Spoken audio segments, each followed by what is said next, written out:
Welcome to ABAX. In this short video, we're going to show you the 3 simple and quick steps to get your new ABAX unit installed in your vehicle. In the ABAX box you will find an ABAX unit, a cleansing wipe, and cable ties. To install this, all you require is a spanner and some scissors or cutters. Step 1. Connect your ABAX device to the vehicle battery. Simply loosen the nuts on the battery, inserting the ABAX connector and then fully tightening the nuts again.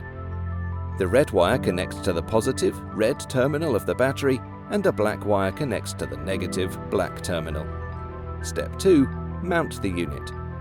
You will need to clean and dry an area to stick the ABAX unit to. Typically this is below the windscreen, but it could be within the cab of a van or even the boot area of a car. Wherever you choose to install your ABAX unit, it must be able to be facing the sky to guarantee getting a strong GPS signal, but it does not have to be visibly mounted. Step 3. Tidy the cables. Use the cable ties supplied to secure any excess wire and ensure that cable is not caught or snagged by any hot, moving or sharp areas of the vehicle. Upon receiving power for the first time, the ABAX unit will flash red for about 1 minute, then it will flash blue for up to 9 minutes.